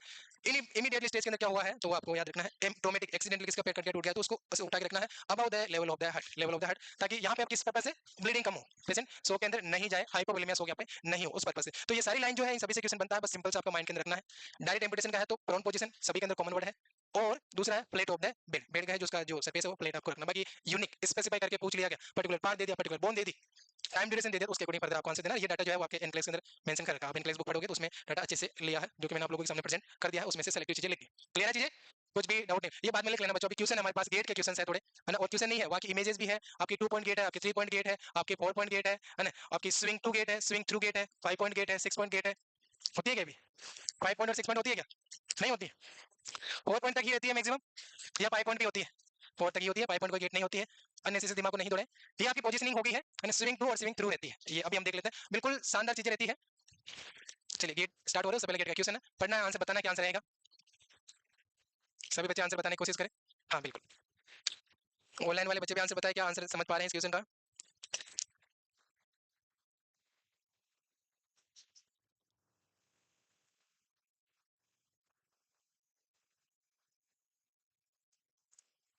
देख लो भाई क्या रहेगा, है ना। चलिए हो सकता है एक हो। While your patient is ambulating, patient को आप चला रहे हैं, है ना, पेशेंट को आप चला रहे हैं, एम्बुलेट कर रहे हैं, with the crunches he move both crunches forward along with injured leg, दोनों क्रंच को आगे ले रहा है, और किसके साथ में, इंजर्ड लेग के साथ में, then move the non injured leg. तो आप 2 पॉइंट कैसे बता रहे हो बच्चों? बी आंसर है ना, हाँ बी बोल रहे हैं तो ठीक है, 3 पॉइंट समझ। देखिए पॉइंट का मतलब क्या है, इनसे जो क्वेश्चन बनते हैं सीधे क्वेश्चन एक बार दिमाग में घुस गए तो कभी कंफ्यूजन नहीं होगा। पॉइंट मतलब है कि कितने चीजों को आप टच कर रखा है, आपकी जो सरफेस है उसमें कितने पॉइंट बन रहे हैं। जैसे आपने 2 क्रंचेस ले रखे हैं, 2 क्रंच के हो गए, एक पे को ऊपर उठाएगा, अभी आपके कितने बन रहे हैं ओनली, एक ऊपर है ना, तो ये 3 बन रहे हैं। 4 है कि मैं मूवमेंट कर रहा हूँ, मैं मूवमेंट कर रहा हूँ, 2 को लिए, है ना, अब 2 को कैसे लेंगे, उसके अकॉर्डिंग 2 पॉइंट और 4 पॉइंट बनती है। 2 को आप किस तरीके से लेंगे, पहले एक को लिया, उसके साथ साथ इसको लिया, तो ये क्या हो गया 1 पॉइंट, फिर दूसरा पॉइंट इसको लिया और इसको लिया, ये आपका क्या है 2 पॉइंट गेट। 4 पॉइंट गेट में क्या डिफरेंशिएशन हुआ, पहले इसको ले लिया, किसको लिया, ये क्या, इसको क्रंच समझे, अरे मेरा 2 क्रंच समझे भाई, हाँ क्रंच समझे इसको, ये क्रंच इसको ले लिया, उसके बाद में ये पॉइंट बन गया, पेशेंट को रिलैक्स दिया, उसके बाद दूसरा फिर लिया, फिर क्रंच नहीं, ये पीछे ये से बनी हुई इस तरीके, तो 2 पॉइंट एक ये क्रंच, दूसरा ये 2 पॉइंट, देन उसके बाद में क्या लेंगे, पैर को लेंगे, क्रंच को लेंगे, क्रंच को लेंगे, तो इसको लिया, देन बाद में इसको लिया, तो ये आपकी 4 पॉइंट गेट बनती है ना। 3 पॉइंट सिंपल सा है, आपका दोनों क्रंच है यहाँ पे है, दोनों को आगे रखे, और उसके साथ साथ हल्का हल्का ये तो पैर जो आपका अफेक्टेड होता है, जो इंजर्ड लेग होता है, उसके साथ साथ में ट्रेवल माना जाता है उसको, तो वो साथ भी चला जाता है, समटाइम पीछे तो क्रंच आपने दी, आपकी बॉडी आगे झुक गई, अभी मैं नहीं झुक पाऊंगा, नहीं गिर जाऊंगा, क्रंच नहीं है मेरे पास, तो आपकी बॉडी ऐसे आगे झुक गई, ये क्रंच हो गए और ये पैर चला गया, 3 ही बन रहे हैं पॉइंट ये, और उसके बाद में ये पैर आपका वहां पे आ गया, तो ये 3 हो गए। स्विंग टू क्लियर है नहीं, और इमेज के थ्रू मैं आपको बता दूंगा, स्विंग टू क्या है, दोनों फुट आगे रखे, है ना, दोनों फुट आगे रखे, और स्विंग टू, स्विंग थ्रू नहीं है, टू, दोनों पे रखे और जंप करके दोनों पैरों से, मैं भी दोनों से आऊंगा तो यहाँ पे आवाज आएगी, दोनों पैरों से आगे आगे सेम लाइन पे, लाइन मतलब जो मेरे क्रंच वाला लाइन उससे आगे नहीं गए, वहीं पे दैट इज स्विंग टू। और ज्यादा दौड़ना है, ये रखा मेरे पैर के आगे, वो रखा फिर आगे, मतलब लाइन कौन सी, क्रंच वाली लाइन से आगे, मेरे क्रंच वाली तो यही है, और मेरे दोनों पैर इस तरीके से मेरे क्रंच पीछे रह गए, तो मैं काफी आगे आ गया, तो वो कौन सा बनेगा, स्विंग थ्रू, मतलब आप लटक रहे हैं हवा में, हवा में लटकते हुए थ्रू हो गए, मतलब आगे चले गए, आपकी जो पॉइंट वाला लाइन है उससे आगे, that is swing through gait. Image के थ्रू और समझेंगे, डेफिनेशन से और जानेंगे। 7 बजे के बोला, ठीक है, इन सब अगर सर आते हैं सर कि बस ट्रेन कब है, पता नहीं, मेरा मोबाइल बंद हो गया है, इसलिए सबको मैंने मैसेज किया है, सर आते हैं तो मेरे को बुलाने के लिए आ जाना आपको ऊपर, है ना, हाँ? नहीं कोई ना, आप मेरे को बुलाने के लिए आ जाना, इसको लगाना चाहते हो लगा दो आप, मेरे को बुलाने आना जरूरी आता सर आते। चलिए, तो तीनों 4-5 आपके पॉइंट हो गए, इनको आप पटाखे से समझ लेते हैं, है ना, क्योंकि हुआ क्या है ये भी बताना जरूरी है, नहीं बताऊं, नहीं बताऊंगा, जरूरी है क्या, सही है। कुछ हुआ कुछ नहीं है ना, सिंपली आज से सर को जाना है तो उनको ड्रॉप करना है, तो उसके लिए अभी मैं हूँ यहाँ पे अवेलेबल, हाँ तो उसके लिए वो कॉल आया है, तो सर को थोड़ा ड्रॉप करके आना, वो जाएंगे सर कहीं, उसके लिए अभी फिलहाल हम क्लास पूरी करेंगे, है ना, उसके बाद ही जाएंगे, आप ऐसे मत लो कि हाँ सर छोड़ दो हमें, बिल्कुल नहीं, बी है 3 पॉइंट गेट है, वॉकिंग, अरे समोसे खा खा के कैसे हो जाओगे आप, समोसों की तरह हो जाओगे आप लोग। चलिए मौका मिलने पे आपकी बातें रखी जाएगी बच्चों, है ना, मौका मिलने पर टाइम के अनुसार, चीजों के अनुसार दिया जाएगा। इधर देख लो वापस, क्रंच वॉकिंग 2 पॉइंट के क्या बेसिक डेफिनेशन है, तो the patient move one crunch then opposite leg, दोनों एक दूसरे के साथ अपोजिट लेग, वन क्रंच और अपोजिट लेग, दूसरा क्रंच और दूसरा लेग, वो साथ में जा रहे हैं, indication for patient with partial weight bearing on the both leg और गुड बैलेंस, ये मतलब सबसे लाइट वाली, सबसे कॉमन है कि दोनों पैर है, हल्का फुल्का सा पैरों के अंदर से कपकपी हो रही है, हल्का जैसे ओल्ड एज में होती है कॉमनली, है ना, तो हल्का फुल्का, ये ज्यादा कोई प्रॉब्लम वाली बात नहीं है, दोनों पैर में हल्का फुल्का बैलेंस रख सकते हैं, उनको जो गेट दिया जाता है that is 2 point gait, image जो है इस तरीके से आप समझ सकते हैं, ये जो है ये पहले रखा, इसके साथ में ये चला गया, है ना, और फिर उसके बाद में ये आ गया, है ना, हालांकि इस इमेज के थ्रू थोड़ी चीजें क्लियर नहीं होगी, इसलिए मैंने जो बताया उस पॉइंट पर थोड़ा ज्यादा ध्यान दे, कि एक पैर उठा, हाँ, ये क्रच लिया, दूसरा पैर लिया, ये 1 पॉइंट बन गया, देन उसके बाद में ये दूसरा बन गया, तो 2 पॉइंट गेट लिखे नहीं बच्चों, टाइम नहीं है, नोट्स मिल जाएंगे आपको, मैंने जो आपको बताया है अगर वो आप सीख चुके हैं तो आप डेफिनेटली उसको क्लियर कर लोगे, कुछ भी डाउट नहीं होगा। 3 point gait, patient move both pages forward with the injured leg, ये यहाँ से क्वेश्चन बन जाता है, ऐसे क्वेश्चन बन जाता है, दोनों क्रंचेस इंजर्ड रहेगा, पीछे नॉन इंजर्ड लेग रहेगा ना, तो 3 पॉइंट बन रहे हैं, किस तरीके से रहेगा, तो ये patient with one leg non weight bearing, एक पैर ऐसा है, आप लोग आवाज क्यों कर रहे हैं और बेक क्यों बंद कर रहे हैं, दोनों चीजें लग रही है, अरे कुछ काम की चीजें हैं, यूनिक चीजें लेके आए हैं आपके सामने, आपको देख पा रहे हैं, है ना, ऐसी चीजें कभी नहीं देखी, इन पे टाइम लगता है बच्चों, मैंने मैसेज बता रहा हूं, इनमें काफी चीजें, मैं ड्यूटी से आके घर में मैंने खाना का रेस्ट नहीं किया और इमीडिएटली एड ऑन किए कि कुछ जा रहे हैं तो क्वालिटी की चीजें दें आप लोगों को, ऐसी वैसी चीजें नहीं देके आए, और हाँ तो एक क्लैपिंग से नहीं, आप सीखो यार, है ना, कि ये चीज आप लेके आए तो सर इनसे हम सीखेंगे, तो ये आपकी 3 पॉइंट गेट हो गए, देन उसके बाद में आपकी ये 4 पॉइंट गेट हो जाती है, ये 4 पॉइंट गेट, पावर पॉइंट के अंदर एक एक चीज को चलेंगे, पहले करंट रखा, फिर आपका इंजर्ड गया, धीरे से उसको लिया, फिर दूसरा रखा, फिर धीरे से गया, इस तरीके से चलते हैं। जैसे आप नॉर्मल वो करते हैं, वो आपका पावर पॉइंट गेट होता है कि 4 पॉइंट बनाए, चारों पे डिपेंडेंट है। स्लोवेस्ट एग्जाम का क्वेश्चन बता रहा हूँ, स्लोवेस्ट गेट और वी कैन से वॉकिंग जिस गेट के अंदर होती है, that is your power point gait. सबसे स्लो एग्जाम का क्वेश्चन लिखो, इसको स्लाइड में नहीं है ये सब। हाँ, फोटो नहीं देगा, फोटो समझाना है। देखिए शुरुआत कहाँ से की इन्होंने, यहाँ से की थी, ठीक है, और ये अलग इमेज होगी, ये अलग होगी, इस तरीके से नहीं, ये इमेज अलग है। देखिए सिंपली ये 2 फुट आपके, आप एक जगह खरीदे, पहले ये लिया है ना, फिर ये लिया, 2 पॉइंट बन गए, ये लिया, उसके बाद में ये लिया, उसके बाद में फिर ये लिया, नहीं इधर नहीं, ये वाला। अच्छा ये सही बोल रहे, ये मैच नहीं बोल, अच्छा इससे आप कंफ्यूज हो रही है, जो ब्लैक वाला है इससे आप कंफ्यूज हो रहे हैं, ये इमेजेस गलत समझ रहे हैं। ये जो, हाँ मैं बता देता हूँ आपको, कोई डाउट नहीं, ये जो ब्लैक वाला है वो इंजर्ड से रिलेटेड है, थोड़ा सा उस तरीके से हाईलाइट करके बिल्कुल आपका डाउट जेन्युइन है। तो सिंपली आपको माइंड में इस इमेज के थ्रू नहीं समझ रहे, माइंड में आपको कैसे याद रखना है कि एक लिया कौन सा अनअफेक्टेड साइड का, पहले करंट आगे रखा, 4 पॉइंट गेट बता रहा हूँ, 4 पॉइंट जिसमें 4 गेट पॉइंट बनते हैं, अनअफेक्टेड करंट आगे लिया। दूसरा अफेक्टेड लेग जिसपे कम प्रेशर डालना है, आप आगे लेंगे तो कम प्रेशर रहेगा, क्योंकि पीछे भी सपोर्ट हो गया, आगे भी सपोर्ट हो गया, तो अनअफेक्टेड आपने क्या ले लिया, क्रच ले लिया। देन दूसरा पॉइंट बना आपका अफेक्टेड लेग का, देन उसके बाद में क्या लेंगे, जो अफेक्टेड साइड है उसका क्रच, अफेक्टेड साइड का क्रच लेंगे तीसरा, और देन आपका जो नॉन अफेक्टेड, जो कि पीछे भी भाई सपोर्ट लेना है ना, और सपोर्ट अगर मैं यहाँ पे फ्रैक्चर वाला पार्ट रख लेता हूँ, इसको मैं पहले ले लेता हूँ, अफेक्टेड को रख लेता हूँ, तो देन मैं भी चांस कि मैं गिर जाऊँ, इसलिए पीछे भी सपोर्ट और आगे भी सपोर्ट, इसलिए इसको पहले लिया, तो ये तीसरा, और फिर इसको हम आगे ले लेंगे, तो ये आपका चौथा। तो 4 पॉइंट यहाँ पे बनते हैं। स्लो होता है क्योंकि इसमें स्टेप बाय स्टेप चलना होता है, ये आपका स्लोवेस्ट रहता है ना, दैट इज 4 पॉइंट। देन आपका स्विंग टू, ये तो इजी है, स्विंग टू मतलब स्विंग मतलब है झूलना, झूल के आप पॉइंट तक गए, दैट इज स्विंग टू, और पॉइंट से आगे चले गए, that is your swing through gait. और अगर इसमें पॉइंट भी बनाते तो ये 3 पॉइंट के ही प्रोटोटाइप है, 3 पॉइंट गेट के ही है, समझ पा रहे कैसे 3 पॉइंट के, क्योंकि 2 ये बन गया, दोनों पैर साथ में रहते हैं ऐसे, अब 2 ये तो ये 3 पॉइंट बन गए, यहाँ पे रखा क्रंच आगे और जंप करते हुए उस क्रंच की लाइन तक ही गए, ये आपके क्रंच आपने रखे हैं, और ये आपके 2 पीठ है, यहाँ से जंप किया, ये पास पास में थे, है ना, स्विंग करते तो पैर आपको नोट करना पास में रहते, कभी भी आप पैरों को खुला करके स्विंग नहीं कर सकते, नहीं तो गिर जाओगे, पैर बचेंगे नहीं आप लोगों के। तो यहाँ से यहाँ पे गए, तो इस लाइन तक, दैट इज स्विंग टू, और जंप करके ये आपके पुट थे, और इस लाइन को क्रॉस करते हुए यहाँ पे रख दिया, swing through gait, swing through gait, जो कि सबसे फास्टेस्ट गेट होती है, स्विंग थ्रू गेट सबसे फास्टेस्ट गेट, जिसमें सब, सॉरी नहीं नहीं नहीं, सुनिए, आप है ना एम्पुटेशन को इसके साथ मैच नहीं करें बिल्कुल भी, एम्पुटेशन का इसके साथ फ्रैक्चर समझिए, इसमें आप फ्रैक्चर पैर समझे, माइंड में आपको एम्पुटेशन अलग है, एम्पुटेशन में सम टाइम हम 3 पॉइंट गेट यूज कर सकते हैं, है ना, लेकिन ये जो है टॉपिक आपका फ्रैक्चर से रिलेटेड है, फ्रैक्चर वाले पेशेंट कैसे चलता है, फ्रैक्चर से रिलेटेड एम्पुटेशन से बिल्कुल नहीं है, इसलिए तो हम बोल रहे हैं कि जो फ्रैक्चर पार्ट अफेक्टेड पार्ट उसको वेट कम देंगे, तो उसको मैं टिका के रखूंगा, लेकिन यहाँ पे मेरे बीमर में है या टीबीआ के फ्रैक्चर है, तो उसमें ज्यादा जोर नहीं दे सकते, है ना, तो इसलिए उनको सपोर्ट दे रहे हैं, ये असिस्टिव डिवाइसेज है ना, जो आपको असिस्ट कर रही है वॉकिंग के टाइम। तो ये जो टॉपिक आप समझ पा रहे हैं, आपके माइंड में ये रखना है कि ये फ्रैक्चर का एम्पुटेशन का नहीं है भाई, है ना, उस चीज को थोड़ा कवर करके रखें, हालांकि फंडामेंटल में चीजें सिखाई जाती है, और not only in the fracture, it also follow in the muscle weakness, it also follow in the other disease conditions, है ना, also follow in the old age, मत नहीं, also follow in the old age, कि जब balance नहीं बन पाता, तो ओनली फ्रैक्चर का ही नहीं, फ्रैक्चर का एग्जांपल मारे उसमें कॉमनली यूज किया जाता है, ये बात है। स्विंग टू हो गया, patient move both crunches forward then swing both leg दोनों लेग को एक साथ लेके आ रहा है ना, दोनों लेग को एक साथ ले रहा है, indication for patient with limited और no weight bearing on both leg and good upper body की स्ट्रेंथ अच्छी है, इधर की दोनों की अच्छी नहीं है, इसलिए झूलता हुआ आगे जंप कर रहा है ना, दोनों पैर की स्ट्रेंथ नहीं है, इसलिए दोनों पैरों को एक साथ लेके जा रहा है, जैसे कि वो पीछे था लाइन तक आगे क्रॉस नहीं किया, ये तो मैच करी थोड़ी बहुत, है ना, ये मैच तो मैच कर पा रही है कि पहले दोनों क्रंच लेके फिर दोनों पैर को एक साथ लेके गए, एंड ये स्विंग थ्रू कौन सा रहेगा कि आगे चला जाएगा, जैसे कि वो आगे चला गया जंप करके आगे चला, सिंपल थिंग्स है, वही सिमिलर है, लेकिन स्विंग थ्रू के अंदर है थोड़ा पास जाना है, थोड़ा दौड़ना है, जैसे आप चलते हो एक तो एक सीढ़ी उतरता है, एक बच्चा 2 सीढ़ी उतरता है, एक बच्चा तीसरी सीढ़ी उतरता है, एक सीधा जंप कर जाता है, ऐसा भी है क्या, नहीं ऐसा कोई, चलिए, तो that is swing through gait, swing through, swing to अलग है, स्विंग थ्रू अलग है, बिल्कुल क्लियर रखे, और मजाक की बात नहीं, घर पे जाके थोड़ी प्रैक्टिस करें, है ना, और चुप प्रैक्टिस कर, सबके सामने करोगे तो लोग बावड़े बोलेंगे आपको कि क्या हो गया, सबके सामने प्रैक्टिस नहीं करें, अलग से प्रैक्टिस करें कि 1 2 पॉइंट कौन सा है, 4 पॉइंट कौन सा है, 3 पॉइंट कौन सा है ना, स्विंग टू कौन सा बन रहा है, स्विंग थ्रू कौन सा बन रहा है, और यूट्यूब पे इसके बहुत शानदार शानदार वीडियो भी है, आप देखेंगे तो बहुत सारी चीज आपको मिलेगी। क्वेश्चन बताओ,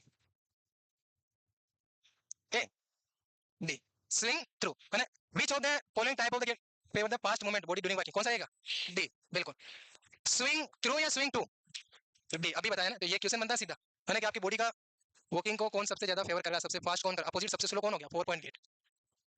चलिए नेक्स्ट क्या है, इसको पहचाना है, क्रच है क्या, केन नहीं है ये, क्रच है, केन में क्या डिपेंड होता है, उसमें ओनली पकड़ने का हैंडल होता है, इसमें इस तरीके से रहता है इसे, और इससे भी क्वेश्चन बन जाता है, यहाँ पे गैप होना हल्का सा 2 से 3 सेंटीमीटर के आसपास, आपके एल्बो जो है हल्के से बेंड होना जरूरी है, और ये जो क्रंच है इसके अप्रोप्रिएट साइड आपके वेस्ट तक होना जरूरी है, आपकी रिस्ट तक, ये इसकी हाइट भी आपको याद रखना, इनसे भी क्वेश्चन बन जाते हैं, जो क्रंच है ना उसके भी क्वेश्चन आपको पेडेड होना जरूरी है, एक्सिलरी नर्व डैमेज होती है, कॉम्प्लिकेशन बनता है, तो ये कौन सा है, क्रच है, वॉकर केन गेट बेड हम देख लेते हैं, 20 वॉकर नहीं है ये ही है, वॉकर के अंदर तो 4 पॉइंट बन जाते हैं, है ना, जैसे ये क्या है आपका, ये क्या है, छड़ी छड़ी छड़ी जिसे बोलते हैं, दैट इज केन, ये है केन आपके बुढ़ापे का सहारा है, और फिर ये वॉकर हो गया, देन ये गेट बेल्ट हो गया, ये जो 3 इमेज है वो आपको ये गेट बेल्ट है, है ना। इसके अंदर दो बेड जो लगे हुए हैं, दो पोस्टीरियर रीजन पे है इस तरफ और एक आगे की तरफ होता है। जो पेशेंट चलता है उसको मोबिलिटी एक्सरसाइज दी जाती है, जैसे कि कोई मसल वीकनेस वाला है या फ्रैक्चर से अभी भी रिकवर हुआ है, उसको मूवमेंट करवाना है तो उसको ये बेड पहनाना है, और उसके साथ साथ में आपको भी चलना है। पहला क्वेश्चन बनता है, याद रखिए, पेशेंट की जो वीक साइड है उस तरीके तरफ से आपको असिस्ट करना है। मतलब ये पैर में प्रॉब्लम है ना, राइट हैंड साइड और राइट साइड ऑफ बॉडी के अंदर वीकनेस है, जैसे कि आपके पैरालिसिस वाला पेशेंट है तो राइट साइड में आपको स्टैंड रहना, ताकि आप तुरंत उसको पकड़ सके, पेशेंट गिरे नहीं, है ना। और पेशेंट आपकी बॉडी वेट से ज्यादा हुआ तो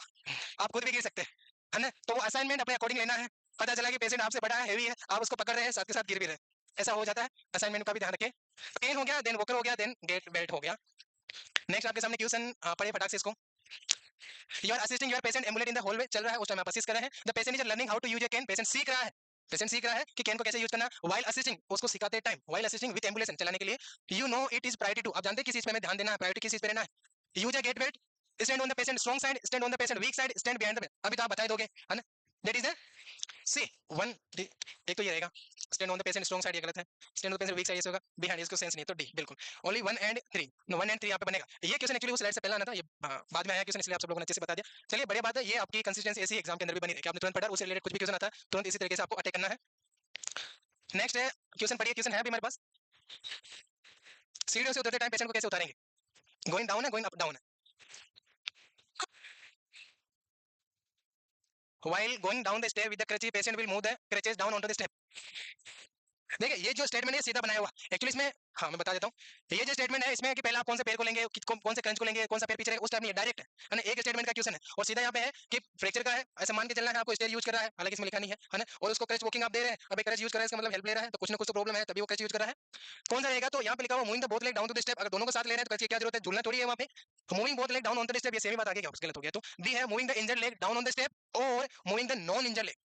तो दोनों में से कहा बिल्कुल यही है भाई, पीछे आप अगर क्रच को रखते हैं तो नॉन इंजर्ड को मैं आगे लूंगा ताकि इसमें प्रेशर पड़ा, अभी मेरा अगर मैं इंजर्ड को आगे ले लेता तो देर में भी चांस की जो इंजर्ड लेग है वो और ज्यादा इंजर्ड हो जाए, है ना। तो बिल्कुल डेफिनेटली ये इसका आंसर बन, हाँ मान गए, रुक जाओ आगे बताओ।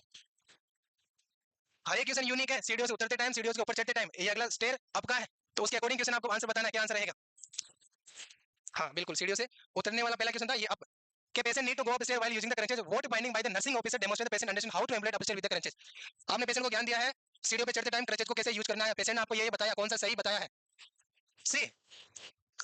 चलिए सी बता रहे, सी को पढ़ लेते हैं। तो patient move the injured leg forward on to the step, then move the crutches, और इंजर्ड लेग तोड़ोगे क्यों, याद रखिए दिमाग के अंदर एक बात क्लियर है ना, और वो क्या है कि आप आगे बढ़ा रहे हो पेशेंट को, आगे की तरफ जा रहे हो, आगे भी फुल सपोर्ट, पीछे भी फुल सपोर्ट, दोनों जगह फुल सपोर्ट है, और यहाँ पे सीढ़ी पे चढ़ रहा है, और जब आप सीढ़ी पे चढ़ रहे हो तो आप खुद नोट करते हैं कि अगर आप अफेक्टेड पे को रखते हैं तो इस पे तो प्रेशर, तभी तो भाई आप आगे चढ़ पाओगे, अरे इस पे तो ज्यादा प्रेशर आएगा ना, तो आप इंजर्ड को कैसे पहले ले सकते हैं। 2 नंबर है the patient move the non injured leg forward on the step, then the move the injured leg, then the crunches, ये सीक्वेंस सही है। कभी कभी ये भी आ जाता है कि नॉन इंजर्ड ठीक है और उसके बाद में ये पहले नंबर पे है नॉर्मली जो होता है, और ये दूसरे पे है, देन ये तीसरे पे है। एग्जाम में समटाइम ये होता है कि नॉन इंजर्ड लिखा हुआ है फिर क्रंचेस लिख दिया, अरे नॉन इंजर्ड भी आगे आ गया, उसको थोड़ी सपोर्ट करना है, क्रंचेस भी आपने लेकर पीछे, ओनली क्या रहेगा, इंजर्ड रह गया, और इंजर्ड रहेगा, देन में भी चांस कि वो अगर आपका इंबैलेंस हुआ तो वो बियर नहीं कर पाएगा वेट को, वो देन में भी चांस कि वो फ्रैक्चर हो जाए और ज्यादा कॉम्प्लिकेटेड हो जाए। तो वहां पे पहले आपने क्या लिया, नॉन इंजर्ड पेयर को ले लिया, उसके बाद इंजर्ड पेयर आ गया, उसके साथ साथ में उसका सपोर्ट हो गया, और आपके पहले मतलब क्रंचेस आपके लास्ट में आ गए, तीन स्टेप, तीसरे स्टेप, तो तीनों स्टेप आपको इसी तरीके से याद रखना, ये सीढ़ियों पे चढ़ते टाइम का है ना। हाँ बी आंसर है, बिल्कुल बढ़िया बताया आप लोगों ने। अगला क्वेश्चन है, क्रचेज का नहीं है, अभी हम वापस रिवाइज कर रहे हैं जो आपने पढ़ लिया है अभी तक, वो है revision. Calcitonin play an important role in the bone health, when thyroid gland secrete calcitonin it causes, calcitonin का फंक्शन पूछा, सिंपल क्वेश्चन है, बी और डी। कैल्सिटोनिन करता क्या है पहले तो वो समझे, तो बोन के अंदर, बोन के अंदर कैल्शियम का लेवल बढ़ाता है, लेकिन ब्लड के अंदर तो क्या करता है, कम करता है। बोन के अंदर बढ़ाता है, ब्लड के अंदर कम करता है। बोन के अंदर कैसे बढ़ाएगा, तो बोन के अंदर कैल्शियम का लेवल बढ़ाना है, तो एक काम तो होगा कि ऑस्टियोब्लास्ट की एक्टिविटी बढ़ाओ, दूसरा काम क्या है, ऑस्टियोक्लास्ट की एक्टिविटी को घटाना है, कम करना है। तो कौन सा ऑप्शन लिखा हुआ है, D, the blood to decrease the calcium level by inhibiting the osteoclast activity, सीधा सा है तो इसको मान लेते हैं। बाकी जैसे आप देखोगे तो सी क्या बोल रहा है, the blood to decrease the calcium level by inhibiting osteoblast, osteoblast की एक्टिविटी आप इनहिबिट करोगे, है ना, तो कैसे होगा, क्योंकि वो नहीं रहेगा। बी यहाँ पे आंसर है, क्यों क्लिपिंग क्यों हुई है, बड़े चालाक हो रहा है भाई, बी है। ठीक है, अभी दो एक दो क्वेश्चन और वो देख लो, चमाट पड़ेगी अभी, क्वेश्चन देखो चुपचाप। क्वेश्चन क्या है, इफेक्टिव मैनेजर फॉर द पेंटोपेन सेशन, हाँ बिल्कुल सी हो गया। क्वेश्चन पढ़ो क्या है, अच्छा नंबर, हाँ हो सकता है, कोशिश कीजिए।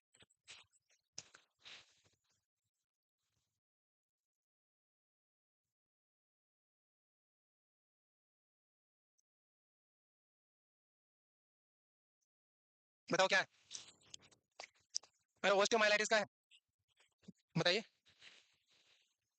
इन सबको छोड़ दो, चलो इसको हटाओ, यही पढ़ो ओनली। सर ये तो पढ़ लिया आपने, अब क्या बोला है, डी डी आंसर है ना, एक नहीं है बच्चों। तो ये जो लिखा हुआ है 4 नंबर वो भी सही है। मतलब यहाँ पे ये है कि क्रोनिक जो ओस्टियोमाइलाइटिस होता है उसमें पसी फॉर्मेशन हो जाता है, काफी थिंग्स एक्यूमुलेट हो जाती है, वो धीरे धीरे ड्रेन आउट होने लगती है, वही लिखा हुआ है कि अलग से ट्रैक बन जाता है, उस ट्रैक से पस बाहर आने लगती है, जो कि क्रोनिक माइलाइटिस में रहता है। डी डी आंसर रहेगा। और है क्या क्वेश्चन है, क्या है ये? Cotton wool sign paged disease, हाँ बी। कौन सा टेस्ट है ये? ए सी स्कोलियोसिस के अंदर करते हैं। और बेंड का टेस्ट का नाम क्या है? Adams forward bending test. अरे बैकवर्ड लिखो तो नहीं देना आंसर, आगे जो forward Adams backward bending test ऐसा हो तो गलत हो जाएगा। फॉरवर्ड आगे जो है तभी वो स्ट्रक्चर ऐसी बन रही है और उसके बीच में एंगल बन रहा है, स्कोलियोमीटर के थ्रू मेजर करें 15 से 20 डिग्री का होता है तब पॉजिटिव माना जाता है। That is the scoliometer. आपकी बोन के अंदर प्रॉब्लम हो रही है, डिफॉर्मिटी हो रही है। एक और क्वेश्चन पल्लू, क्या है ये क्वेश्चन बताओ फटाक से, यूनिक क्वेश्चन है बच्चों। The principle of the force and counter force in the direction refers to, बताया था मैंने, फोर्स और काउंटर फोर्स, पुलिंग फोर्स और पुशिंग फोर्स, पुलिंग और पुशिंग। तो आंसर क्या है? और पूरा तो पढ़ो, पुलिंग तो सभी में लिखा हुआ है, चारों ऑप्शन में लिखा हुआ है। दो बताया था, ट्रैक्शन आप अप्लाई करते हैं, बाहर की तरफ खींचा जा रहा है, पुलिंग फोर्स आपकी बॉडी के थ्रू लगाया जा रहा है, पुशिंग फोर्स उसी को मैंने बताया था, फोर्स और काउंटर फोर्स, फोर्स और काउंटर फोर्स। तो कौन सा रहेगा यहाँ पे?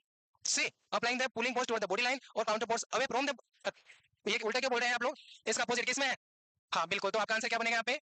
B D D sir, option ही पूरा बाद में आया था। चलिए, अरे जो काम की चीज थी तो वो तो डी तक लिखी हुई थी। चलिए छोड़ देते हैं आप लोगों को, ठीक। करते हैं क्लास को यही पे एंड। कल आपकी क्लास रहेगी, क्लास में कोई वेरिएशन नहीं आएगा, कंटिन्यू रहेगी, है ना। और कल और परसों भी आपकी रहेगी, वो नई सिस्टम नई चीजें नई सिरे से स्टार्ट होती रहेगी, लेकिन पढ़ाई करते रहे और जो चीजें बताई जाती है वो सुनते रहे। मतलब कितनी जल्दी है यार, उठ के मतलब मैं बोल रहा हूँ, अरे शर्म बची है कुछ? नहीं, कुछ है शर्म? मतलब ऐसा नहीं है ना कि 8 बजे ली है आज क्लास आपकी, कि सर 8 बजा दिया तो मैं जाना ही पड़ेगा। मतलब आधा घंटा आपको पहले रिलीव किया जा रहा है, उसके बावजूद मैं यहाँ पे बोल रहा हूँ और आपके मैनर्स है कि आप उठ के जा रहे, एक तो बेग को लटका रहे हैं। अरे शर्म कर लो, चलो जाओ।